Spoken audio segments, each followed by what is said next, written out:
नया टॉपिक करेंगे। टॉपिक का नाम है टेबल। नोट कर लो, टेबल, TABLE टेबल, एंड इसकी शॉर्ट फॉर्म होती है TB। स्क्रीन पे देख लो spelling, short form is TB।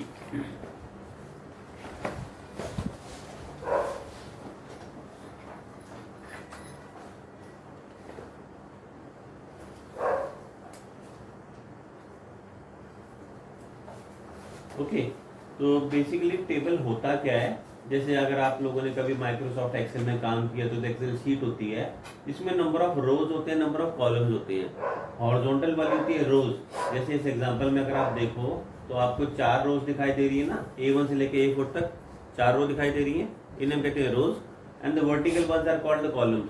3 दिखाई दे रहे हैं आपको, A1, B1, C1, ये 3 कॉलम्स हैं। तो बेसिकली जो टेबल होता है, it is the arrangement of rows and columns together to show information for the drawing contents. Drawing के बारे में जानकारी दिखाने के लिए हम ये सब चीज़ों का यूज करते हैं। अब इसको हम अगर ड्राइंग में देखें अप्लाई करके, तो यहाँ पर आप देखो ये टेबल बना हुआ है, ये देखिए डिजाइन डाटा लिखा हुआ है। जो मेन हेडिंग होती है इसे हम कहते हैं टाइटल, ठीक है। और उसके बाद में से जो आप येलो कलर में देख रहे हैं सारा डाटा लिखा हुआ है। तो इसमें आप फिलहाल देखो कि 15-16 तो रोज हैं और 2 कॉलम है, करेक्ट। इसी तरीके से नीचे देखो ये नॉजल शेड्यूल लिखा हुआ है, ये अगेन ये इसका टाइटल हो गया। और ये जो देख रहे हैं serial number, service, quantity, size, type, ये हो गया इसका हेडर, ठीक है। मतलब ये टाइटल, ये हेडर और ये डाटा, ऑलराइट।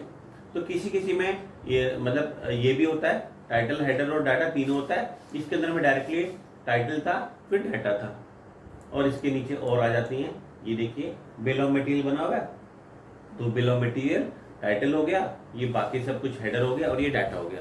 ये इसके रोज और ये इसमें कॉलम्स। कॉलम्स के साइज जरूरी नहीं कि बराबर ही हो, कॉलम के साइजेस छोटे और बड़े भी हो सकते हैं। जैसे आप इस ड्राइंग में देख रहे हो, सीरियल नंबर वाला छोटा है ना, डिस्क्रिप्शन बड़ा है, क्वांटिटी फिर छोटा है, तो छोटे बड़े साइजेस भी हो सकते हैं। इट इज नॉट नेसेसरी कि वो सारे के सारे सेम साइज के हों, राइट। तो टेबल की डेफिनेशन नोट कर लीजिए। Table short form is TB। It is the arrangement of rows, ROWS. It is the arrangement of rows and columns, COLUMNS. It is the arrangement of rows and columns put together to show information for the drawing,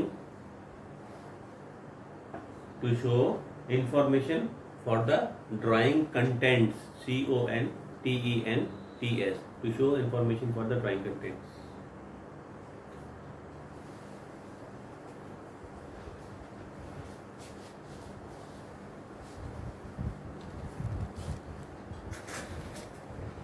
ठीक, तो अब हम एक नई file start करते हैं। मैंने यहाँ से एक इंपीरियल वाली ड्राइंग को स्टार्ट कर दिया, फ्रेश फाइल को स्टार्ट कर दिया। ये देखिए हमें यहाँ पे जाके टेबल पे क्लिक किया। जब आप टेबल पे क्लिक करते हैं तो हमारे सामने ये आता है, इसने आपसे पूछा कि ये बताओ। देखो सबसे पहली बात, मेन हेडिंग को टाइटल कहते हैं, सब हेडिंग को हेडर कहते हैं, और उसके बाद में डाटा आता है। फॉर एग्जाम्पल टाइटल में आ गया कैड जोन, हेडर में आ गया सिविल, मैकेनिकल, इलेक्ट्रिकल, और डाटा में नेम ऑफ द स्टूडेंट्स आ गया, ठीक है। अब इधर आ जाती हैं, यहाँ लिखा हुआ है कितने नंबर ऑफ रोज चाहिए आपको, कितने नंबर ऑफ कॉलम चाहिए। मैंने क्या किया कि यहाँ से कॉलम को तो कर दिया कम करके 4, और आपने रोज को बढ़ा के कर दिया 8, है ना। ये विड्थ लिखिए, इसका साइज है ये, कि आप कॉलम की चौड़ाई कितना रखना चाहते हो। मैंने कहा हम इसकी चौड़ाई को 2 रखना चाहते हैं, और रो की हाइट को हमने कहा 1 रखना चाहते हैं। तो आपने क्या कहा, नंबर ऑफ रोज बताया, नंबर ऑफ कॉलम्स बताया, इसका भी साइज बताया, विड्थ, इसकी भी हाइट बताई, ठीक है। इसकी चौड़ाई होती है और इसकी हाइट होती है। आपको क्या क्या चाहिए, अगर आपने फर्स्ट में टाइटल रखा है ना, अगर आप ये बोलते कि मेरे पास हेडर तो है ही नहीं, जैसे अभी हमने एक देखा था एग्जांपल, तो ऐसा भी तो हो सकता था कि मैंने टाइटल के बाद सीधा डाटा दे दिया, ठीक। अगर आपने बोला कि हमारे पास तो टाइटल भी नहीं है, तो लो सारे में डाटा आ गया। अगर आप बोलो कि हमारी जो मेन हेडिंग 2 हैं, टाइटल एक और दूसरे को भी मैंने टाइटल कर दिया, तो दोनों टाइटल आ गए। ठीक है, आपने तीसरे में बोला कि हमारे पास हेडर है, तो हमने ये भी ले लिया, राइट। दैट मीन्स कि जो भी आप इसमें लेना चाहते हैं वो आप इसमें से ले सकते हैं। मतलब हमारे पास ऑप्शन है कि आप जिसको जो मेंटेन करना चाहें यू कैन मेंटेन दैट। ठीक है, सो लॉजिकली तो यही चलता है। मेन हेडिंग होती है हमारी टाइटल, उसके बाद में हेडर होता है और उसके बाद में डाटा रहता है। पर आपके पास चॉइस है, आप चाहो तो तीनों में डाटा रखो, तीनों में हेडर रखो, तीनों में टाइटल रखो, या कुछ भी रखो। क्लियर? ये देखिए, तो हमने यहाँ से बताया कि हमें रोज, नंबर ऑफ रोज इतनी चाहिए, नंबर ऑफ कॉलम इतने चाहिए। और ये वैसे हमने एरे कमांड सीखा था जब, रेक्टेंगुलर एरे, तो ये सब चीज़ें समझी थी। इसके बाद मैंने लेके इसको कर दिया ओके। अब आप देखिए हमारे पास टेबल आ गया। ये मैंने जाके क्लिक कर दिया।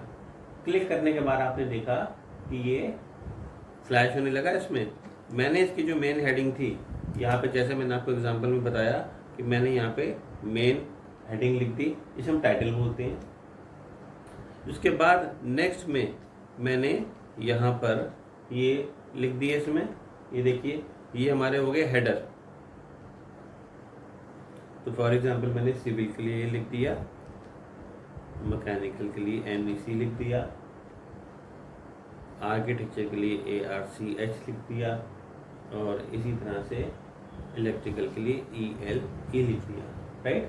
तो ये सब कुछ क्या था, ये था हेडर। इसके बाद में हम नीचे आ गए और ये जो हम लिख रहे हैं ये है डाटा। ठीक है, तो आपने नंबर ऑफ रोज और नंबर ऑफ कॉलम्स दिए थे, ये 10 कैसे हो गए? हमने तो 8 दी थी। इसने काउंट के अंदर में हेडर भी लिया और टाइटल भी लिया, तभी तो टोटल 10 दिखा रहा है ना आपको। हमने इसको लेके जब हो गया तो मैंने इसको लेके क्लोज करा और ये लग गया। अब दिखने में देखा जाए तो ये सिंपल लाइन के जैसे दिखाई दे रहा है, और मैंने क्या किया, अब बिना कमांड दिए अगर इस पर क्लिक करा तो आपने देखा कि इसमें ब्लू पॉइंट दिखाई दे रहे हैं और ये टेबल की तरह सिलेक्ट हो रहा है। ये टेबल की तरह सिलेक्ट हो रहा है। हाँ प्लीज़ कम, एक स्टूल ले लो आप बाहर से। यहाँ से हमने इसको ले लिया और इसको इस तरीके से लगा दिया। ठीक है, फिर हमने क्या करा, अब यहाँ पे इसके साइज को, लाइक आप देखो जब हम लगाते हैं इसको तो बाय डिफ़ॉल्ट इसका जो साइज है, बाय डिफ़ॉल्ट जो इसका साइज है वो सेम आता है। देखो सभी बराबर बराबर आ रहे हैं। मैंने क्या किया, यहाँ पे क्लिक करा एंड इसको रिड्यूस कर दिया। ये देखिए आप, ऐसे मैंने इसको रिड्यूस करके छोटा कर दिया। That means the sizes for the columns can be adjusted according to the user requirement. देखा आपने, मैंने इसको छोटा कर दिया तो ये छोटा हो गया, और बड़ा कर दिया तो बड़ा कर दिया। तो जैसे मैंने आपको ड्राइंग में भी समझाया था, ये जो ड्राइंग अभी हमने देखी, इस ड्राइंग में जो मैंने आपको समझाया था, तो यहाँ भी तो ये हुआ है। ये देखो यहाँ पे साइज छोटा, ये फिर बड़ा, फिर ये छोटा, फिर ये बड़ा, है ना। जब हम लगाते हैं तो वो सेम साइज देता है, पर उसके बाद में आप अपने हिसाब से दे सकते हैं और समझते हैं इस चीज़ में। फिर से मैंने क्या किया, टेबल दिया। दोबारा से देखिए, टेबल दिया। इसने पूछा नंबर ऑफ रोज कितने चाहिए, मैंने कर दिया 10। इसने कहा नंबर ऑफ कॉलम्स कितने चाहिए, मैंने कर दिया 5। इसने कहा इसकी विड्थ कितनी रखनी है, इसकी विड्थ को मैंने रख दिया 1.5 सपोज। ठीक है, और अपने ओके कर दिया। अब ऐसा करने पर आपके पास टेबल आ गया। ये देखिए टेबल में 12 क्यों लिखा हुआ है, क्योंकि 10 तो आपने वो दिए थे और 2 साथ में ऐड हो गए। तो ये सब चीज़ें आ गई हमारे पास। अब हम इसमें जो पहले मेन लिखेंगे वो मेन हेडिंग होगी, इसके बाद में जो लिख रहा हूँ वो हेडर है, और उसके बाद में डाटा है जो हम इसमें इनपुट दे देते हैं। ठीक है, यहाँ से क्लोज करके इसको अप्लाई कर देते हैं। साइज़ में चेंज करना हो तो आप इसके साइजेस पे छोटा या बड़ा अपने कन्वीनियंस के हिसाब से कर सकते हो। ऐसे ड्रैग भी कर सकते हो, ये देखिए ऐसे भी ड्रैग कर सकते हैं। ये देखिए कॉर्नर से लेंगे तो साइज़ को ओवरऑल भी हम ऐसे छोटा बड़ा कर सकते हैं। देखो फर्क आ रहा है, रो भी साइज भी चेंज हो जाता है और कॉलम की विड्थ भी चेंज हो जाती है। ठीक है, ये पूरा टेबल एक सिंगल ऑब्जेक्ट की तरह सिलेक्ट होता है। ये देखिए ऐसे मैंने डिलीट करा तो वही सारा एक साथ ही चला गया, जैसे हैश कमांड में होता था। अब फिर से चलते हैं। टेबल की शॉर्ट फॉर्म होती है TB, T&B। तो हमने यहाँ से फिर से कमांड दिया और इसको लगा दिया। अब की बार मैंने यहाँ से ऑप्शन ले लिया स्पेसिफाई विंडो का। ओके, अब क्या है, मुझे नहीं पता कि साइज क्या रखना है, but I just want this कि मैं एक विंडो के अंदर बनाऊंगा। मतलब हम एक एरिया लेंगे और उसका साइज के अकॉर्डिंगली अपने आप उसके साइज को एडजस्ट कर दूँ।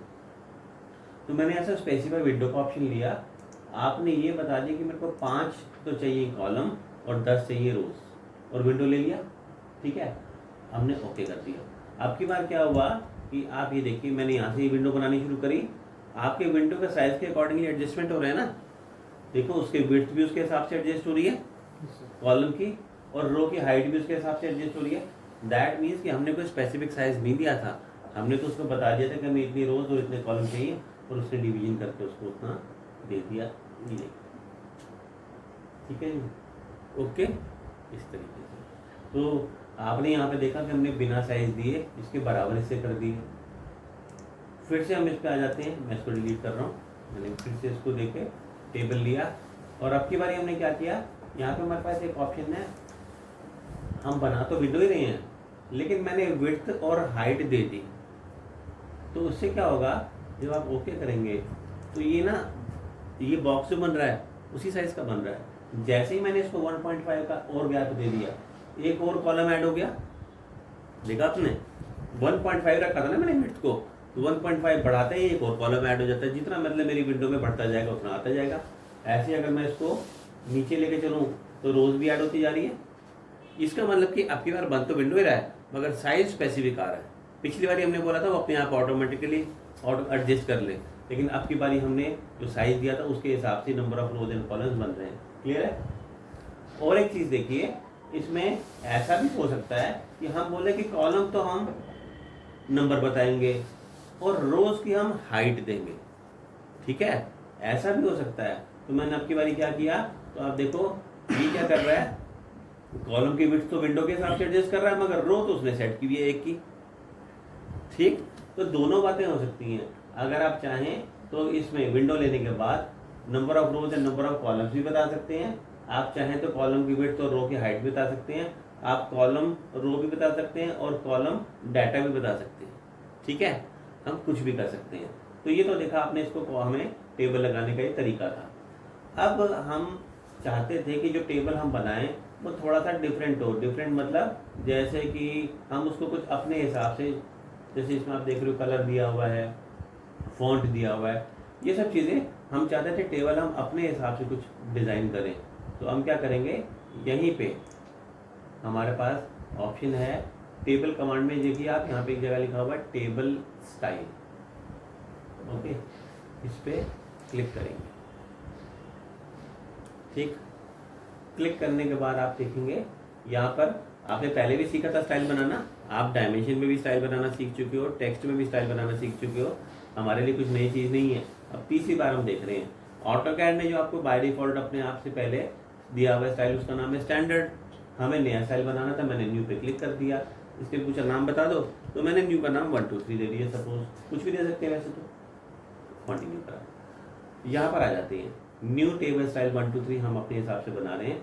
तो मैंने क्या किया, यहाँ पर आप इधर देखो ये डाउन लिखा हुआ था, अगर मैंने अप करा तो अप पे क्या होगा, मेन हेडिंग नीचे आएगी और डाटा ऊपर चले जाएगा। जैसे उस ड्राइंग में मैंने आपको दिखाया था, आप ऐसा भी कर सकते हो कि जो मेन टाइटल है ऊपर रखना है, तो उल्टा होता है इसमें, डाउन करेंगे तो वो ऊपर आएगा और अप करेंगे तो वो नीचे आएगा। ठीक है, जैसा हम चाहें वैसा कर सकते हैं, ये बात।